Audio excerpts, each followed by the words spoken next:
This is going to come in so handy for all you producers out there who are trying to look for new ways to make money. Hello. I've been trying to do this for months, actually. I was going to pay like the fucking $400 for like the RX suite or whatever for the batch processing. But I just found out I didn't really understand Audacity before. I used to use SoundForge when I was younger. But I have this old pack of samples.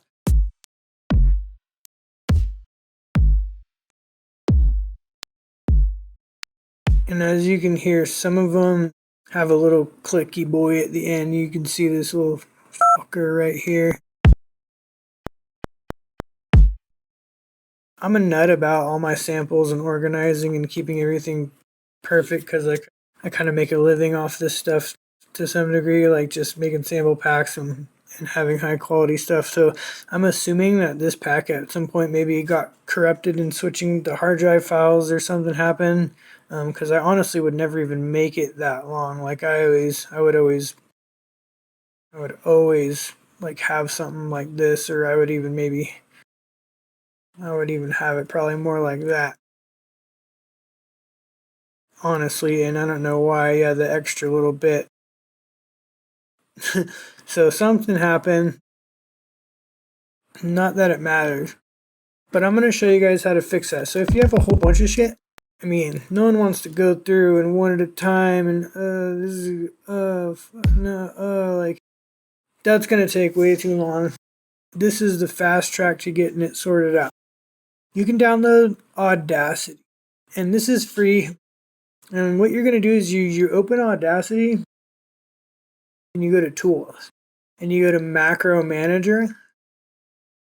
And then what you can do is these are your macros. So this is like a batch processing editor. This one's already in here and it'll come with this, but there's a couple things. It'll say like select.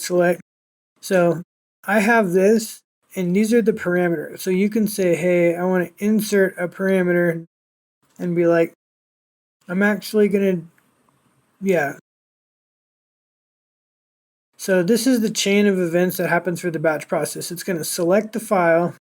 And then it's going to say started at 0, which is what you want, the very beginning, and then relative to the project end. So that's how long the sample is.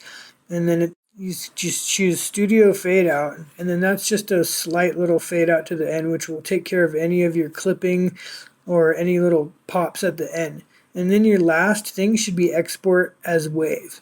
This is important because it's going to go through the whole chain to the end. So I want to insert an effect.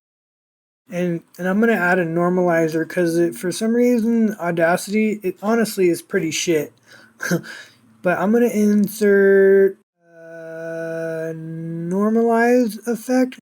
And then these are the parameters. So it's going to apply the gain. But I want the peak level to be like negative point. Oh, is it even going to let me do that? I want to edit the parameters. Normalize peak to a negative like 0.5.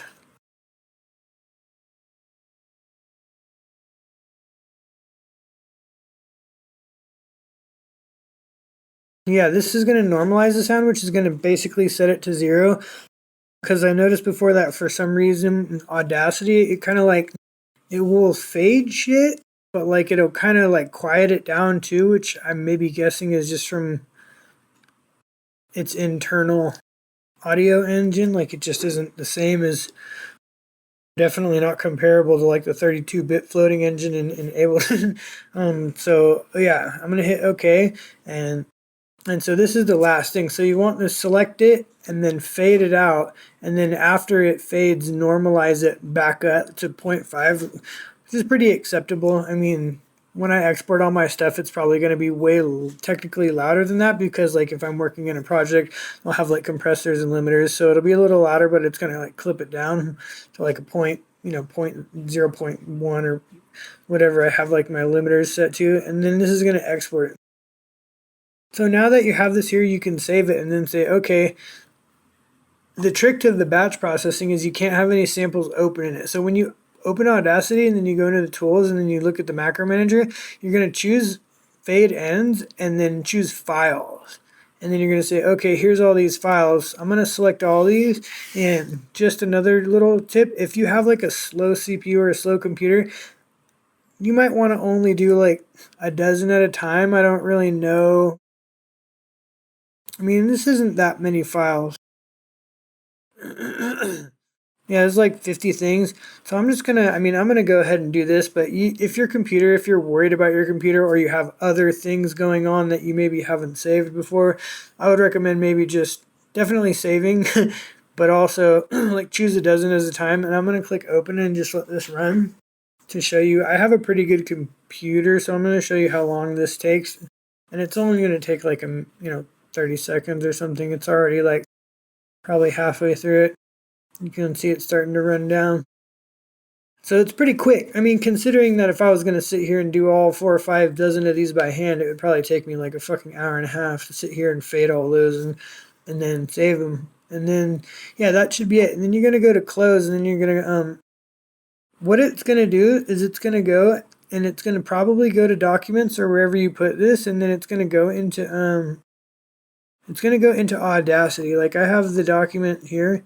I have my documents right here, and it's going to go into Audacity macro output. You can set this obviously to be whatever you want, but now you're going to see that I have all these, and there's no clips at the end. And if we drag one of these in here, we're going to see if you consolidate this, it'll always tell you if you have any samples. It usually would just say 0 because that's where it is when you import it. But if you consolidate this with hitting Control J, you'll see that it's at the 0.050 mark, which if you double click it'll zero it out. But I mean 0.5 that's a safe place to be, in my opinion, for if you're just going to batch process all your stuff. Even though these were all at 0 before, I absolutely don't mind at all if they're 0.5, because I'm hoping that people use these and process these anyway, so they don't just all sound exactly the same. But yeah, you're going to look and you're going to see that these are all 0.5, no clicks. So I'm super excited about this, and I'm actually going to launch this November, and I'm going to have like 2 gigs of shit. It's a little bit off because it's had a little peak in it before, probably. But you're going to be able to go get all this shit on my website for an absolute discount. I'm putting like $1,200 worth of shit into this pack and putting all of my best drum and bass stuff and that I've made in the last like year and a half or so. And I'm just pretty much giving away all of my own personal files for like $100. Even though like if I broke it into packs, it would be worth like $1,200 for all of it. But yeah, so smash the site when I launch that. I'm gonna do it probably on hopefully by the 1st. Might be like the 2nd or 3rd, depending on if I can get things rocking in time. But I'm finishing it all up right now. But yeah, that's that. I mean, I know that this is gonna come in so handy for all you producers out there who are trying to look for new ways to make money. And sample packs, they're really the way to go. I mean, if you're not making it, let's be honest. I'm not going to name any names, but we all know that there's a certain platform that kind of killed the industry of making money from your music. Unless you have a really heavy, strong fan base and community that back you and support you. The streaming services have pretty much killed making any money off your music unless you're already successful and you're touring. That's the only real way that people are making good money from it these days. I mean, since COVID and since, the platform. Yeah, so don't forget to boycott that platform also, so we can get back to hopefully making some money directly off our music. And I personally thank everyone who does support me and does buy my music and do buy the sample packs. It's one of the only ways that producers and a lot of musicians are really, making money nowadays. We got to put our content out and pretty much give all our shit away.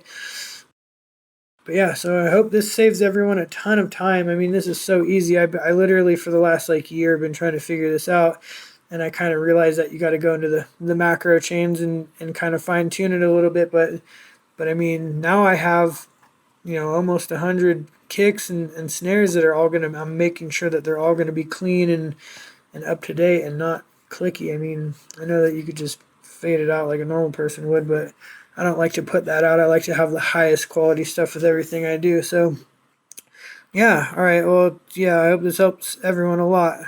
All right.